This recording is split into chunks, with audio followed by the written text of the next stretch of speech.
A major challenge faced by the nation is rural development, specifically the rural credit needs. The farmers used to depend on money lenders for their credit needs, who used to charge very high interest rate and exploit them. So government, in order to safeguard the interests of the farmers, had initiated with the rural credit cooperative societies. It led to financial inclusion, it led to their empowerment, it led to accessible credit for the farmers. So this cooperative credit structure had a variety of banks. So let us understand the entire rural cooperative credit structure. Hello everyone. Welcome to Eco Studies channel. I am Poonam Vohra, your instructor from Untitled Economics Learning Center, bringing 28 years of dedicated CBSE teaching experience. We are releasing series for our 4 subjects to give you an insight about the courses offered at our website that will help you to prepare for your CBSE and CUET examinations. Before we jump into the concepts, if you haven't already, then hit the subscribe button and ring the notification bell so that you do not miss out on any of our free valuable videos. And if you like the content, do not forget to give this video a thumbs up and share it with your friends. Follow us on our Instagram and Facebook pages. Now, let's get started. Let us understand the rural cooperative credit structure. There are different types of cooperative credit institutions working in India.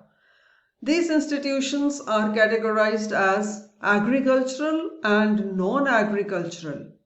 Agricultural credit institutions dominate the entire cooperative credit structure. Agricultural credit institutions are further divided into short-term cooperative credit structure and long-term cooperative credit structure. The short-term institutions cater to short-term financial needs of agriculturists and have 3-tier federal structure.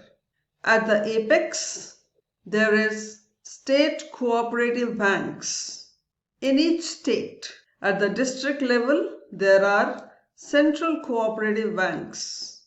And at the village level, there are primary agricultural credit societies.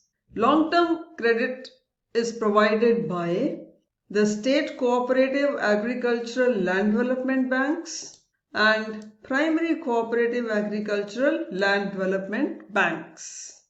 Rural cooperatives are regulated by NABARD, which is regulated by Reserve Bank of India. State cooperative banks provide a link through which RBI provides credit to the cooperatives and thus participates in rural finance. So they function as a balancing centers for central cooperative banks by making available the surplus funds to central cooperative banks. They finance and control the central cooperative banks and through them the primary credit societies. And they obtain their working capital from their own funds, deposits and borrowings. These deposits come from individuals, local bodies and others. So far as central cooperative banks are concerned, they are in the middle of 3-tier cooperative structure. These can be of 2 types. 1, whose membership is open only to the cooperative societies, and 2, there can be mixed central cooperative banks whose membership is open to both individuals as well as cooperative societies. They also raise their working capital from their own funds, deposits, borrowings, and few other sources.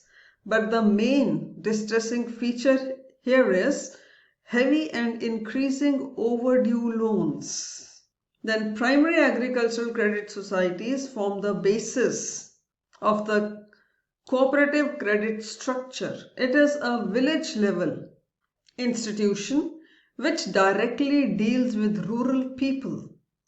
It encourages savings among the agriculturists, accepts deposits from them, give loans to the needy borrowers and collect payments.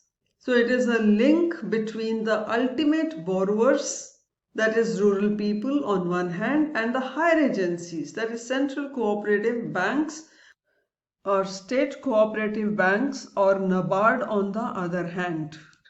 To learn more, visit our website and enroll in our courses to master the concepts in economics.